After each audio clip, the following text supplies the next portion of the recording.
और गुरुदेव क्या कह रहे हैं कि परमार्थ हमारा परमो धर्म है,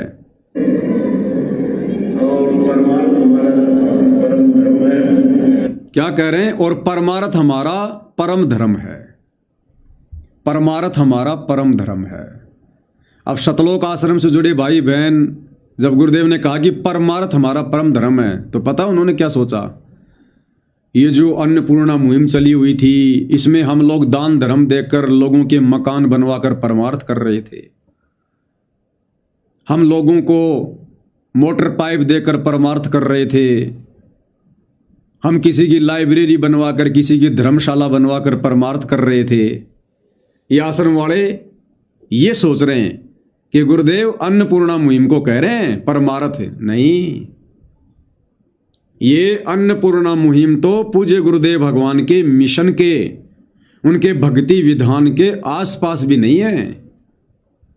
हालांकि आज अपने एक प्रवचन में पूज्य गुरुदेव भगवान ने इस बात का जिक्र किया है, और इन तमाम जो ये कार्य सतलोक आश्रम वाले गुरुदेव की गैर हाजिरी में ज्ञान से दूर होकर ये कर रहे थे अन्नपूर्णा मुहिम के माध्यम से, गुरुदेव ने इस अन्नपूर्णा मुहिम का समर्थन किया है आज। लेकिन ये समझना इतना आसान नहीं है, इसको समझना इतना आसान नहीं है। इसके ऊपर दास कल विशेष वीडियो बनाएगा, तब आपकी समझ में आएगा कि गुरुदेव भगवान क्यों अन्नपूर्णा मुहिम का समर्थन कर रहे हैं, जबकि अन्नपूर्णा जैसी घटिया मुहिम सतगुरु रामपाल जी की भक्ति मर्यादाओं के, उनके इस विधान के आसपास भी नहीं है। पहले इस बात को क्लियर करते हैं। गुरुदेव कहते हैं कि परमार्थ हमारा परम धर्म है। अगर यही परमार्थ, अगर आश्रम से जुड़े भाई बहन यदि ये परमार्थ अन्नपूर्णा मुहिम को कह रहे हैं, अन्नपूर्णा मुहिम को समझ रहे हैं, तो सबसे बड़ी गलती है इनकी। अगर इस प्रकार का परमार्थ ही परम धर्म होता तो ये परम धर्म सतगुरु रामपाल जी ने सन 1994 से 2014 तक क्यों नहीं किया? अगर ये परम धर्म था तो इस धर्म से 25 साल तक अपने भक्तों को दूर क्यों रखा, खुद दूर क्यों रहे? ये तो उसी समय शुरू कर देना चाहिए था। अगर 1994 में ही परमार्थ, अगर पूज्य गुरुदेव भगवान अगर ये परमार्थ करना शुरू कर देते, अपने भक्तों से करवाना शुरू कर देते। हरियाणा में तो 1994 से 2014 तक 5-6 बार बाढ़ आ गई, लोगों की फसलें बर्बाद हुई, पानी भरा था, गरीब तो उस समय भी थे, राशन पानी की समस्या तो उस समय भी थी, धर्मशाला लोगों ने उस समय भी बनवानी थी, लाइब्रेरियों की आवश्यकता उस समय भी थी, परशुराम की जयंती उस समय भी हुआ करती थी, कबीर जयंती उस समय भी होती थी, राजनीतिक रैलियां उस समय भी निकला करती थी। अगर यही परम धर्म होता तो सतगुरु रामपाल जी ने इस परम धर्म से अपने भक्तों को और खुद को 25 साल तक वंचित क्यों रखा?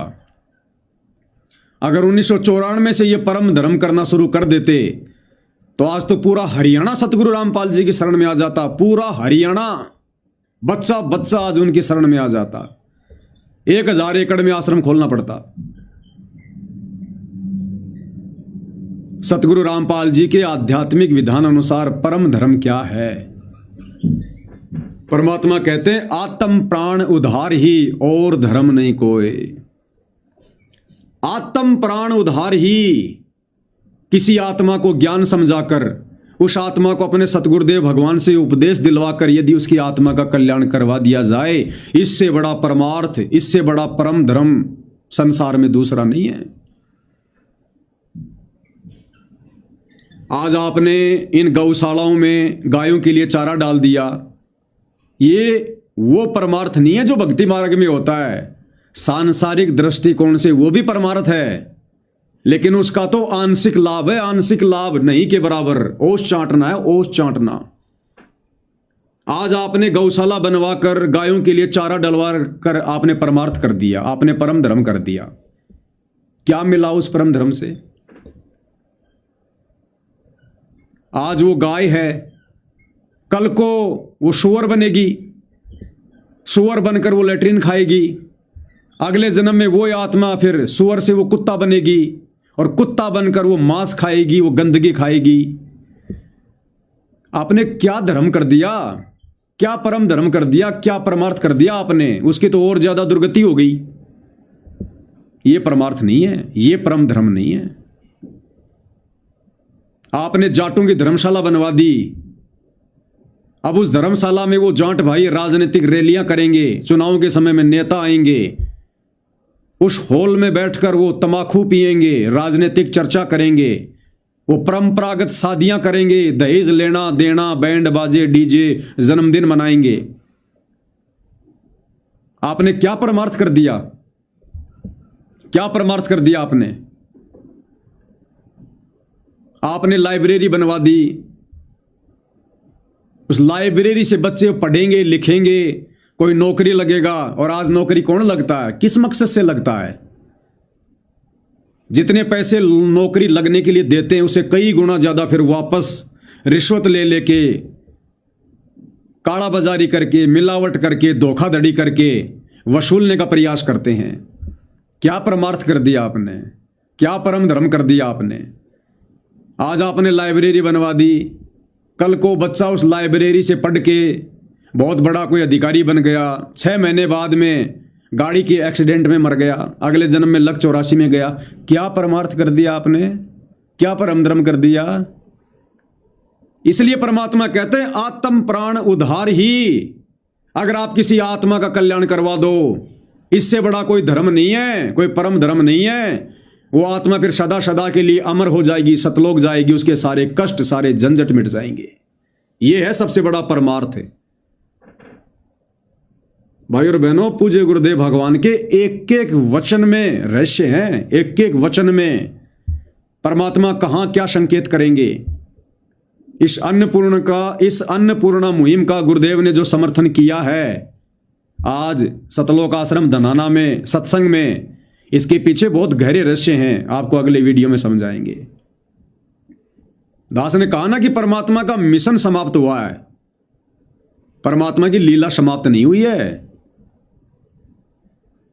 और अब आगे अपने भक्ति विधान के विरुद्ध ये परमात्मा सारे खेल खेलेगा, सारे खेल खेलेगा अपने भक्ति विधान के विरुद्ध।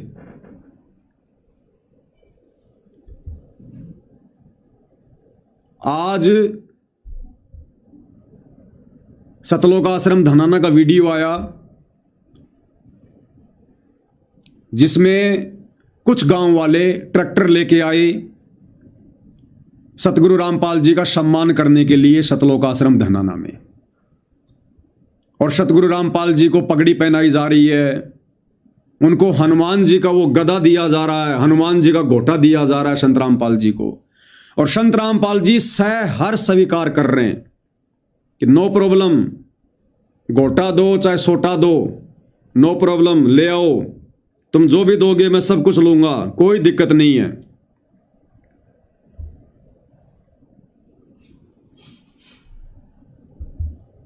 क्यों दिक्कत नहीं भाई? आज सतगुरु रामपाल जी को कोई दिक्कत नहीं है। जो लोग उनको सम्मानित करने के लिए आए हैं गांव वाले, वो भगत भी नहीं है, वो तंबाकू भी पीते हैं, वो शराब भी पीते हैं, वो सारे सामाजिक काम करते हैं, वो राजनीति भी करते हैं, और फिर भी सतगुरु रामपाल जी आज उनका मान सम्मान स्वीकार कर रहे हैं। साक्षात उनके हाथों से पगड़ी पहन रहे हैं, हनुमान जी का गोटा छोटा ले रहे हैं। हो सकता उन्होंने मिठाई खिलाई हो, वो भी खाई होगी, वीडियो दास आपको दिखा देगा। आज सतगुरु रामपाल जी अपने खुद के भक्ति विधान के विरुद्ध, क्योंकि आज से पहले उन्होंने कभी ऐसा नहीं किया। सन 1994 से 2014 तक उन्होंने कभी किसी का कोई मान सम्मान स्वीकार नहीं किया। हनुमान जी का घोटा तो छोड़ो, हनुमान जी की मूर्ति भी सतलोक आश्रम करोथा और बरवाला में उन्होंने एंटर नहीं होने दी। अनुपदेशी व्यक्तियों से सतगुरु रामपाल जी नहीं मिला करते थे। जब तक कोई व्यक्ति आश्रम में आकर दीक्षा नहीं लेता था, उसको भक्तों के भी पीछे बैठाया जाया करता था कि भैया इनको बोलो सत्संग सुने, अगर ज्ञान समझकर दीक्षा लेते हैं तो आशीर्वाद मिलेगा, नहीं तो नहीं मिलेगा। मिलते भी नहीं थे सतगुरु रामपाल जी किसी अनुपदेशी जगत वाले से। और अब ऐसा क्या हो गया जो हिसार जेल से आते ही उन भक्तिहीन लोगों का, सर्व विकार करने वाले लोगों का, अनुपदेशी लोगों का गोटा भी स्वीकार कर रहे हैं, उनके हाथों से पगड़ी भी पहन रहे हैं। केवल मिशन समाप्त हुआ है, लीला समाप्त नहीं हुई है। और ये मिशन क्या था परमात्मा का, जो गुरुदेव कह रहे हैं हम जंग जीत चुके हैं, वो मिशन परमात्मा ने खत्म कर दिया। अब गुरुदेव को कोई चिंता नहीं है, कोई टेंशन नहीं है किसी भी प्रकार की, ना कोई मर्यादाओं की चिंता है, किसी प्रकार की चिंता नहीं है पूज्य गुरुदेव भगवान को। चाहे कोई मर्यादा में रहो ना रहो, कुछ नहीं कहेंगे, मिशन समाप्त हो चुका है, केवल लीला बाकी है, वो चलती रहेगी। मिशन क्या था? सन 2014 से 2026 तक, सॉरी सन 1994 से, सन 1994 से 2026 तक आप सतगुरु रामपाल जी का लीला में जीवन उठा के देख लीजिएगा, उनके सत्संग उठा के देख लीजिएगा, उनके चेहरे की मायूसी उठा के देख लीजिएगा, उनकी निराशा को झांक कर देख लीजिएगा। उनको हमेशा एक ही टेंशन रहती थी, एक ही चिंता रहती थी कि मेरी आत्माओं का कल्याण कैसे हो, मेरी आत्माओं का भला कैसे हो, ये काल के जाल से कैसे बाहर निकलें। गुरुदेव भगवान की हंसी भी उनके होठों से दूर थी, सत्संग में रोया करते थे परमात्मा। कोई भगत गलती करता था उसको डांटा करते थे, धमकाया करते थे। हर एक मर्यादा गुरुदेव भगवान ने निभाई, हर एक मर्यादा हर संभव हमसे निभाई। लेकिन अब वो मिशन खत्म हो चुका है, वो काम परमात्मा का पूरा हो गया। और उस काम के पूरे होने तक काल ने एडी से चोटी तक का जोर लगाया। इसलिए तो गुरुदेव कह रहे हैं हम जंग जीत चुके हैं। ये अज्ञान के साथ लड़ाई थी, काल के साथ। काल और दयाल की प्रत्यक्ष लड़ाई शुरू हो चुकी है। सुना ना आपने क्या मिशन था? सन 1994 से 2026 तक पूज्य गुरुदेव भगवान ने जिस मकसद से वे सतलोक से गति करके सशरीर 8 सितंबर 1951 को गांव धनाना, जिला सोनीपत, हरियाणा, भारतवर्ष की भूमि पर प्रकट हुए थे, और आगे चलकर उन्होंने अपना जो मिशन शुरू किया अध्यात्म वाला, उन अधिकारी आत्माओं को सतलोक के लिए रेडी करने का मिशन, उन अपनी हंस आत्माओं को निर्विकार बनाने का मिशन, जिन जिन आत्माओं को सतलोक लेकर जाना था उन आत्माओं को हर संभव तैयार करने का मिशन, वो मिशन परमेश्वर जी का कंप्लीट हो चुका है, समाप्त हो चुका है। और ये बात मैं आज आपको कोई नई नहीं बोल रहा, पहले से कहता आ रहा हूं। तो परमेश्वर ने इस कलयुग की बिचली पीढ़ी में अपने रहते सहते या अपने साथ जितनी आत्माओं को सतलोक लेकर जाना है, उन आत्माओं को परमेश्वर तैयार कर चुके हैं। काल को धोखा देके, काल के साथ में लड़ाई लड़के, जद्दोजहद करके, इतना संघर्ष करके, 2-2 बार की जेल, दुनिया से दुश्मनी मोल लेके, वो हंस आत्माएं परमेश्वर जी ने तैयार कर दी हैं। वो भगत निर्विकार बना दिए हैं। उन भगतों की सुरती सतलोक में लगा दी है, यानी गुरुदेव के चरणों में लग चुकी है। उन भगतों को अब कोई माई का लाल टस से मश नहीं कर सकता। अब वो मिशन परमात्मा का समाप्त हो चुका है, और उन सभी निर्विकार हंस आत्माओं को गुरुदेव ने साध संगति से जोड़ दिया है, एक बोरे में पैक करके रख दिया है। अब परमेश्वर को आगे कोई चिंता नहीं, अब कोई टेंशन नहीं है। चाहे कोई मर्यादा में रहे, चाहे कोई मर्यादा में ना रहे, चाहे कोई भक्ति करे, चाहे कोई भक्ति ना करे। तो सन 2014 से, सॉरी सन 1994 से 2026 तक परमात्मा ने जो हंस आत्माएं तैयार करनी थी, अपने मिशन के तहत तैयार कर दी हैं। उनको अलग से एक साथ संगति रूपी बोरे में बांध के रख दिया है। मिशन खत्म, अब आगे चलेगी लीला। अभी तक की जो लीला थी वो अपनी हंस आत्माओं के लिए थी, आत्माओं को सतलोक के लिए अधिकारी बनाने के लिए थी, आत्माओं की छटनी करने के लिए थी। वो लीला, वो मिशन समाप्त हो चुका है। अब आगे गुरुदेव भगवान की जो लीला चलेगी, वो लीला चलेगी संसार को अपनी शरण में लेने की, दुनिया को अपनी शरण में लेने की। अब आगे की लीला संसार को अपनी शरण में लेने की चलेगी। और गुरुदेव भगवान को पता है कि अब आगे इस संसार में, इस जगत में, इस धरती पर ना ही तो कोई सतलोक के लिए अधिकारी आत्मा बची है और ना ही सतलोक के लिए कोई श्रेष्ठ आत्मा बची है। अब परमेश्वर ने केवल अपने बाकी उन बच्चों को शरण में लेकर उनके ऊपर वो कलम चढ़ानी है। केवल परमात्मा कलम चढ़ाएगा अब आगे। अब संसार को शरण में लेने के लिए परमात्मा उन संसार वालों के बीच में संसारी बनकर रहेंगे। गांव वाले पगड़ी पहनाने आ रहे हैं, कोई दिक्कत नहीं जी, पहना दो, तुम इस बहाने आ जाओ, सत्संग सुन लो, शरण में आ जाओ। गांव वाले गुरुदेव भगवान से हाथ जोड़ के कुछ डिमांड करने आ रहे हैं, हे महाराज जी हमारे गांव में ये बनवा दो, हे महाराज जी हमारे गांव में एक मोटर लगवा दो, ट्यूबवेल लगवा दो। गुरुजी कहेंगे आजा भाई, कोई दिक्कत नहीं है, बनवा देंगे, तू दीक्षा ले ले, भक्ति कर। अब वो परमात्मा संसार को शरण में लेने के लिए संसारी बनकर लीला करेगा। अब उस परमेश्वर ने कोई आवश्यकता नहीं है मर्यादा निभाने की, अपने आप को भगत के रूप में पेश करने की। अब परमेश्वर को कोई चिंता नहीं है, अब परमात्मा टेंशन मुक्त है।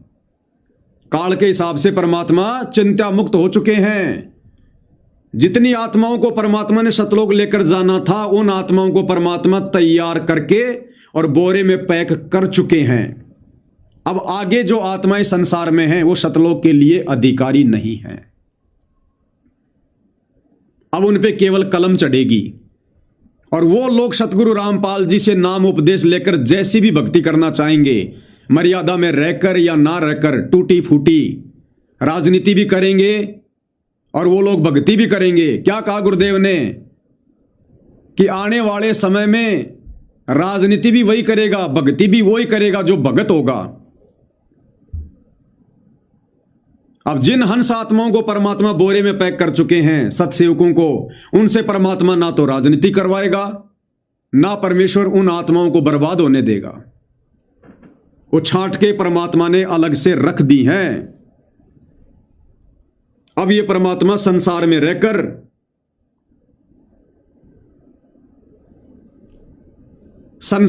रहकर संसारी लोगों को अपने शरण में लेने की लीला करेगा।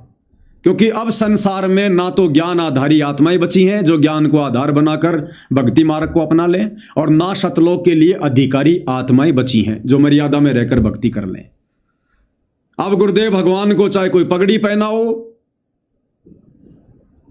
चाहे कोई गुरुदेव भगवान को हनुमान जी का गोटा दो, चाहे छोटा दो, कोई कुछ भी करो, अब गुरुदेव भगवान को नो ऑब्जेक्शन, नो ऑब्जेक्शन। ये बहुत बड़ा खेल है गुरुदेव भगवान का। अन्यथा गुरुदेव भगवान के परिवार ने अन्नपूर्णा मुहिम के तहत जो भक्ति विरुद्ध कार्य किए हैं, इनमें से एक भी कार्य मुझे सतगुरु रामपाल जी की संगत का कोई भी एक व्यक्ति बता दे, 1 लाख रुपए का नगद इनाम दूंगा। जो कार्य सतगुरु रामपाल जी ने सन 1994 से 2026 तक किए हों, ये 2014 से 2026 का हम इसलिए बोल रहे हैं क्योंकि उस समय गुरुदेव जेल में थे, इसलिए हम नहीं कह सकते कि वो गुरु ने आदेश दिया होगा। भले गुरु जी से आदेश लिया इन आश्रम वालों ने, लेकिन ज्ञान आधार से वो परीक्षा का समय था, हम अपने गुरुदेव की तरफ से स्वीकृति नहीं कह सकते उसको। लेकिन अब आगे गुरु जी हर प्रकार के मिशन को स्वीकृति देंगे। चले जाना कोई भी आश्रम में, कोई भी डिमांड लेके चले जाना, किसी का भी मकान बनवाना हो, आप अपने गुरुजी के पास में प्रार्थना भेजो कि गुरुजी हमारे गांव में एक व्यक्ति, उसके पास मकान नहीं है। गुरुजी भक्तों को भेज देंगे मजदूरी करने के लिए, बेगार करने के लिए। अब क्या लीला चलेगी पता आगे की? अब वो लीला चलेगी जो भगत समझ नहीं पा रहे थे। जिस कथा को परमात्मा सन 2026 से पहले सतगुरु रामपाल जी के सत्संगों से जोड़ रहे थे, उनके मार्ग से जोड़ रहे थे, अब परमात्मा वो सांसारिक लीला खेलेगा जो सांसारिक लीला गोपीचंद भर्तरी के साथ में और गोरखनाथ ने खेली थी। अब परमात्मा बेगारी करवाएगा, अब परमात्मा डले डुआएगा। इन सतलोक आश्रमों से जुड़ी संगत से केवल अब परमात्मा बेगारी करवाएगा, क्योंकि अब ये भक्ति के लिए अधिकारी नहीं है। ये सात संगति रूपी बोरे में सेट नहीं हो पाए। ये सतलोक के लिए अधिकारी आत्मा नहीं है, ये ज्ञान आधारी आत्मा नहीं है। अब परमात्मा इनकी हर इच्छा पूरी करेगा, इनके दान धर्म के बदले करेगा। अब परमात्मा संगत से खूब दान लेगा कि बच्चों दान करो, बढ़ चढ़ के, हमने परमार्थ करना है। क्योंकि ये आत्मा सतलोक जा नहीं पाएंगी, इन आत्माओं को बारंबार मनुष्य जन्म मिलेंगे और वर्तमान में किए गए दान धर्म के प्रतिफल में परमात्मा जब इनको मनुष्य जन्म देगा तब इनको खूब धन देगा। ये सैकड़ों मनुष्य जन्म प्राप्त करेंगे अब ये। तो अब परमात्मा ने कोई टेंशन नहीं है। जिस प्रकार बच्चा जब तक एग्जाम नहीं दे देता है, साल भर तक बच्चा पढ़ाई करता है, कितना टेंशन में रहता है, और जब उसकी परीक्षा आती है उस समय कितना टेंशन में रहता है, और जैसे ही परीक्षा खत्म हो जाती है, जब लास्ट का वो पेपर होता है, उसके बाद उस बच्चे के चेहरे पे वो खुशी देखो आप। वो परीक्षा खत्म होने के बाद में उसको रोकने टोकने वाला कोई नहीं है, ना उसको कोई ड्रेस के लिए कहेगा, ना कोई डिसिप्लिन के लिए कहेगा। उसके बाद वो चिंता मुक्त हो जाता है, टेंशन फ्री हो जाता है वो। इसी प्रकार सतगुरु रामपाल जी ने सन 1994 से लेकर 2026 तक 10 अप्रैल 2026 शाम के 5 बजे वो अंतिम दिन था उनके मिशन का। जितनी आत्माएं उन्होंने तैयार करनी थी सतलोक ले जाने के लिए, वो परमात्मा जी ने सात संगति से जोड़ दी। अब आगे परमात्मा को कोई चिंता नहीं है, परमात्मा को कोई टेंशन नहीं है, चाहे कोई भक्ति करे ना करे, कोई मर्यादा में रहे ना रहे। आप देख नहीं रहे, आप देख नहीं रहे क्या गुरुदेव भगवान किस प्रकार से संगत के बीच में बैठकर हिसार जेल से आते ही हंस हंस के बातें कर रहे हैं, हंस हंस के। आपको कुछ ये अजीब सा नहीं लग रहा? हिसार जेल से आते ही परमात्मा संगत के बीच में हंस हंस के बातें कर रहे हैं, ठाके लगा रहे हैं। संगत भी हंस रही है, ठाके लगा रही है। आपको कुछ अटपटा नहीं लग रहा? कुछ अजीब लगा होगा ना? ये दास बताएगा क्यों अजीब लगा। ये जेल में तो गुरुदेव भगवान करोथा कांड के समय भी गए थे। 2006 में गुरुदेव भगवान रोहतक की जेल में रहे 22 महीने, और जिस दिन परमात्मा जेल से बाहर आए, परमात्मा हंसे नहीं, परमात्मा रोए थे। आप जब वो 2008 के सत्संग सुनते हैं तो क्या कहते हैं गुरुदेव? रो रो के परमात्मा कहते हैं, रो रो के सत्संग किए परमात्मा ने आकर कि जिन दुष्टों ने हमारा बाग उजाड़ा उनके लंबे लंबे कीड़े पड़ेंगे,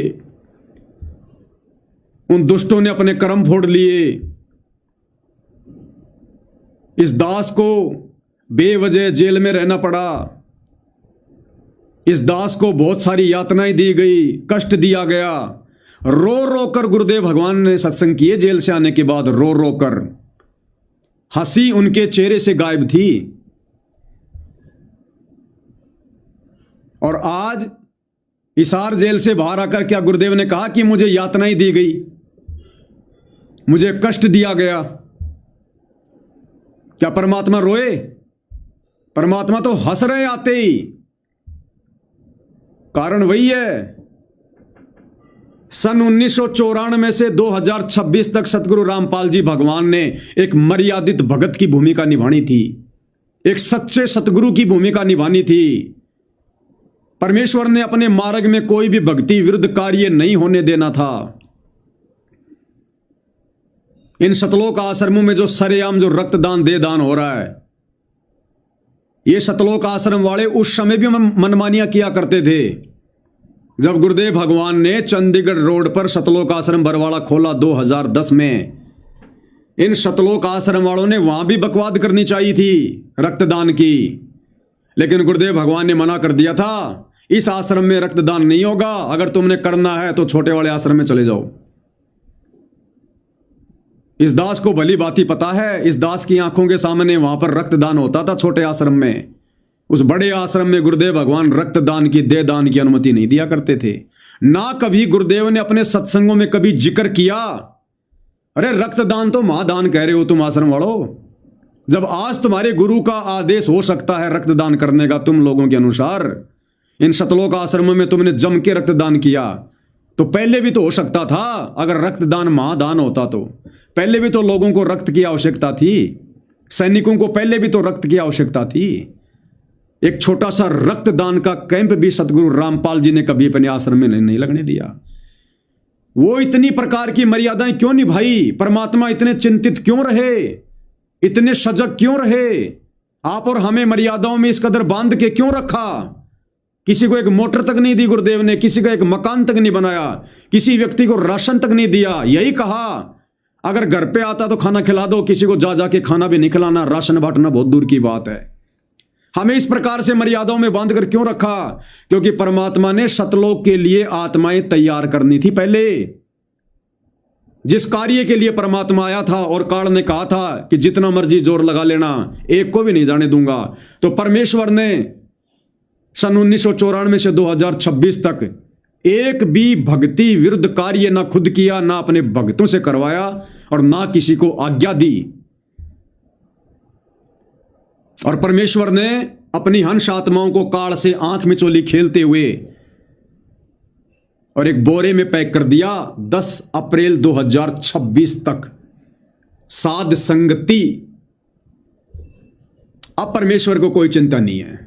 अभी सार जेल से आते ही गुरुजी ठाके लगा रहे हैं, हंस हंस के बातें कर रहे हैं, संगत भी हंस हंस के बातें कर रही है, क्योंकि अब गुरुजी का भार उतर गया।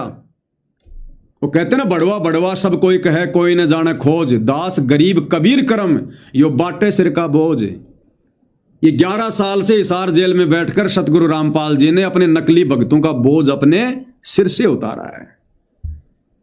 अब इस परमेश्वर को कोई टेंशन नहीं है, कोई चिंता नहीं है किसी प्रकार की, क्योंकि जितना माल उनको सतलोक में लेकर जाना था वो उन्होंने रिजर्व रख दिया, सेफ रख दिया, उन्होंने एक तरफ पैक कर दिया, उसको कोई छेड़ भी नहीं सकता।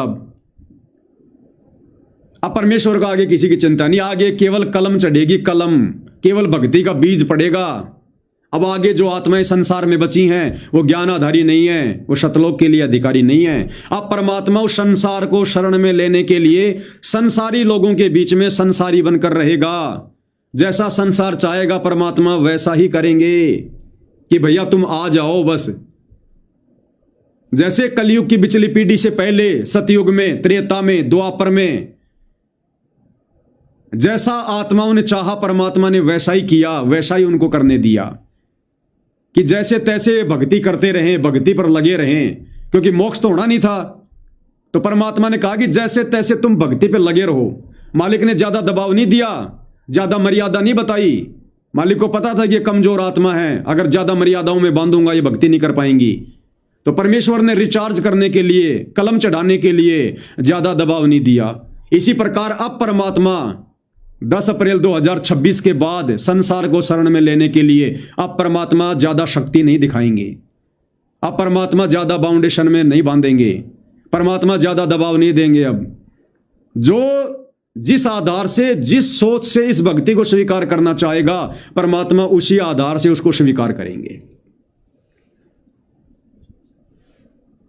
अब ये गांव वाले सतगुरु रामपाल जी से नाम भी ले जाएंगे और ये हुक्का भी पिएंगे, ये राजनीति भी करेंगे, सारे काम करेंगे अब आने वाले, क्योंकि संगत ने नहीं छोड़े अभी, तो आने वाले कहां छोड़ेंगे अब। इसलिए अब परमात्मा को कोई चिंता नहीं है, अब परमेश्वर जी ने संसार को शरण में लेना है। एक उदाहरण काफी है किसान का। किसान 6 महीने लगातार मेहनत करता है गेहूं की फसल के लिए, 6 महीने लगातार। और गेहूं की फसल को तैयार करने के लिए किसान अगर रिश्तेदारी में भी ना जाना पड़े तो नहीं जाएगा। भयंकर सर्दी में पानी देना पड़ेगा, देगा। उस फसल को सुरक्षित रखने के लिए हर प्रकार से बाउंड्री करेगा, तार लगाएगा, बाड़ करेगा, उसकी रखवाली करेगा। जरा सा कुछ अगर कीड़ा वीड़ा लगता दिखाई दिया, उसके अंदर दवाई छिड़केगा, समय पर पानी देगा, देखभाल करेगा। उस फसल को तैयार करने के लिए आज अगर पानी देने का समय है और कोई कहे कि चल भाई आज वहां चलते, मेरी रिश्तेदारी में 2 दिन बाद आएंगे, वो आज जोड़ लेगा, नहीं भाई मेरी फसल में पानी का टाइम है। उसको पता है अगर ये मेरी फसल तैयार नहीं हुई तो मैं खाऊंगा क्या। वो घूमना फिरना भी भूल जाता है। वो गेहूं की फसल तैयार करने के लिए। इसी प्रकार सतगुरु रामपाल जी ने उस किसान की तरह सन 1994 से 2026 तक ये भूमिका निभाई। हर प्रकार से मर्यादा, बाउंडेशन, कोई भक्ति विरुद्ध कार्य नहीं, कहीं आना नहीं, कहीं जाना नहीं, केवल भक्तों का आत्म कल्याण, भगत रूपी फसल तैयार करने के लिए।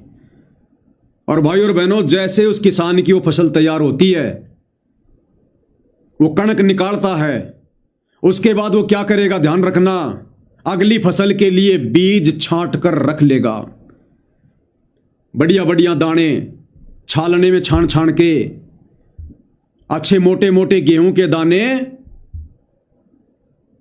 जितना उसने बीजना है अगली बार नई फसल के लिए, 50 किलो या 1 क्विंटल, वो बीज अगर उसके खेत में 10 बोरी गेहूं हुई है, उसमें से 50 किलो गेहूं छांट छांट के बढ़िया अच्छी क्वालिटी का और एक बोरे में पैक कर देगा, एक बोरे में, और उसको घर पर सुरक्षित रख देगा। सुरक्षित उसको कहते हैं बीज, साध संगति, सत्सेवक। और बाकी जो 9 क्विंटल है, उस 9 क्विंटल में से वो खुद भी खाएगा, अगर बेचना पड़ गया तो बेच भी देगा, अगर किसी को उधार देना पड़ गया तो उधार भी दे देगा उस बाकी 9 क्विंटल में से। तो सन 1994 से 2026 तक सतगुरु रामपाल जी ने फसल तैयार की। और जो बीज था जिसे सतलोक लेकर जाना है, उसको परमात्मा ने सात संगति से जोड़कर बोरे में पैक कर दिया बीज रूप में। और बाकी जो संगत है वो है 9 क्विंटल कणक। अब उससे परमात्मा सारे काम लेगा। 9 क्विंटल अनाज से वो किसान खुद भी खाएगा, भैंसों को भी खिलाएगा, किसी को उधार भी दे देगा, रिश्तेदारों को भी दे देगा, और बेचना पड़ा तो बेच भी देगा। अब परमात्मा संसार को अपनी शरण में लेने के लिए इस परीक्षा में जो भाई बहन हमारे फेल हो चुके हैं आश्रम वाले, अब उनसे परमात्मा सारे काम लेगा। दुनिया के मकान भी बनवाएगा, दुनिया के घर में राशन भी डलवाएगा, अन्नपूर्णा मुहिम भी चलवाएगा, सारे काम करवाएगा परमात्मा इनसे, क्योंकि वो एक्स्ट्रा कणक है। और वो बीज, वो बाकी फसल, बाकी गेहूं जिसमें से किसान खुद भी खाएगा, भैंसों को भी खिलाएगा, जगत वाला कोई उधार लेगा उसको भी दे देगा, बेचना पड़ गया मंडी में बेच भी देगा। लेकिन वो बीज जो उसने सुरक्षित रख दिया, उस बीज में से ना तो किसान खाएगा, ध्यान रख लेना, उस बीज को किसान हाथ भी नहीं लगाता। उस बीज में से ना वो गेहूं निकाल कर खाएगा, अगर कोई उधार मांगेगा उस बीज में से उधार नहीं देगा, और अगर बेचना पड़ गया तो बीज को नहीं बेचेगा, क्योंकि वो अगली फसल के लिए है। तो ये सत्सेवक भाई बहन, इनसे परमात्मा ना तो राजनीति करवाएगा, ना अन्नपूर्णा मुहिम के तहत बेगार करवाएगा, ना परमात्मा इसको आम संसार में फंसने देगा, ना परमात्मा इनको बिगड़ने देगा, और ना परमात्मा इनको बेचेगा किसी के हाथ में। इनको तो जब ये परमात्मा जाएगा तब अपने साथ सतलोक में लेके जाएगा। भाई और बहनों, हालांकि परमात्मा का मिशन समाप्त हो चुका है, और मिशन के बाद में दास की कोई विशेष जिम्मेदारी नहीं बनती है कि इन सारी बातों के ऊपर मैं प्रकाश डालूं, गुरुदेव भगवान के एक एक शब्द को मैं खोल के बताऊं। लेकिन अभी परमेश्वर ने आप और हमें अपने से दूर किया हुआ है, अभी बहुत सारे भाई बहन परमेश्वर की आगे की लीला को, खेल को समझ नहीं पा रहे हैं। तो परमेश्वर दयालु है कि कहीं उन छांट के रखी हुई आत्माओं में से कोई आत्मा डगमग ना हो जाए, जल्दबाजी में कोई फैसला ना ले ले। इसलिए इस दास को परमात्मा ने थोड़ी बहुत सेवा और दी है, ताकि मैं गुरुदेव भगवान के प्रवचनों पर थोड़ा विस्तार से आप भाई बहनों को सात संगति के माध्यम से, सतगुरु महिमा के माध्यम से समझा सकूं। वरना मिशन समाप्त हो चुका है भाई और बहनों। अब इस पवन दास की कोई विशेष जिम्मेदारी बनती नहीं अब। तो इसलिए भाई और बहनों, अब मन में शंका नहीं करनी है, क्योंकि ये काल अभी भी हमारा पीछा नहीं छोड़ेगा। अब एक बार और अपना दाव खेलेगा, जाल फैलाएगा लास्ट, कि देखो रे पवन दास तो कहता था कि गुरुजी अन्नपूर्णा मुहिम का समर्थन नहीं करते। हाँ भैया, मैंने कहा था, लेकिन ये कहा था कि जब तक जेल में है, जेल से हमारे गुरुजी का कोई आदेश नहीं है और हम मान भी नहीं सकते। भले मैनेजमेंट ने आदेश लिया है, लेकिन हमारे गुरुजी के विधान अनुसार उनका आदेश नहीं है। ये पवन दास तो कहता था कि तुम्हारे गुरुजी सम्मान स्वीकार नहीं करते। गुरुजी हमारे, ये देखो गुरुजी गांव वालों से पगड़ी पहन रहे हैं। अरे वो तो फोटो की बात थी, गुरुजी साक्षात गांव वालों का सम्मान ले रहे हैं। पवन दास तो कहता था, जब गांव वाले सम्मान किया करते थे फोटो का, कि गुरुजी क्या करेंगे हनुमान के गोटे का, हनुमान के लंगोटे का, गुरुजी क्या करेंगे इस हड़का। देखो गुरुजी ने तो कोई ऑब्जेक्शन नहीं किया। गुरुजी तो घूम घूम के आश्रम में देख रहे वहां पर, वाह जी वाह, इतनी ट्रॉफी आ गई, इतने मेडल आ गए मेरे पास में। देखो रे, पवन दास कहता था ये अन्नपूर्णा मुहिम गुरुजी की नहीं है। अब देखो गुरुजी ने सत्संग में बोल दिया धनाना में कि बच्चों, हमने अन्नपूर्णा मुहिम चलाई, वरना ये गांव वाले मर जाते, किसान भूखे मर जाते। बच्चों, ये परमार्थ का काम है, हमने बढ़ चढ़ के करना है। आगे भी बच्चों अगर कोई दुखी हो तो हमारे पास में सूचना लाओ, हम उसको सुखी करेंगे। मैं अपने बच्चों को भेजूंगा वहां पर मकान बनवाने के लिए। तो भाई और बहनों, इस प्रकार की बातें सुन के डगमग मत हो जाना। ये ज्ञान आधार की भक्ति है, ये ठोक ठोक के ज्ञान परमात्मा ने इसीलिए दिया है। अब आगे परमात्मा सब कुछ करेंगे, क्योंकि आगे परमात्मा ने संसार को शरण में लेना है। संसार को अपना मिशन परमात्मा पूरा कर चुका है, काल को पता भी नहीं लगने दिया। अपना मिशन परमात्मा ने पूरा कर लिया। अब कोई टेंशन नहीं है गुरुदेव को आगे की। छांट दी परमात्मा ने आत्मा। अब उनमें से अपनी नालायकी से कोई नीचे गिर जाए तो बात अलग है। कोई बीज के दाने अगर बोरी के अंदर से छेद में से निकल जाए तो बात अलग है। बाकी उन आत्माओं को, उस बीज को अब कोई बर्बाद नहीं कर सकता, क्योंकि बीज को किसान घर पर बहुत ही सुरक्षित जगह पे रखता है। कोई चूहा भी क्या उसके आसपास आ जाए, कोई चूहा भी उस बोरी के आसपास नहीं आ सकता, इतना इंतजाम करता है। तो काल तो छोड़ो, अब काल के दूत भी, सतलोक आश्रम वाले भी, गुरुजी के परिवार वाले भी, या संगत में अगर ये नादान आत्माएं इस प्रकार की बातें कहकर अगर भाई सत्सेवक भाई बहनों को डगमग करना चाहेंगी, ये काल के चूहे निकट भी नहीं आ सकते, निकट भी। तो ये इस प्रकार से अब ये परमात्मा खेल खेलेगा आगे। ये आगे की लीला परमात्मा की इस प्रकार से चलेगी, ध्यान रख लेना। ये बातें तुम्हें पहले बताई जा रही हैं।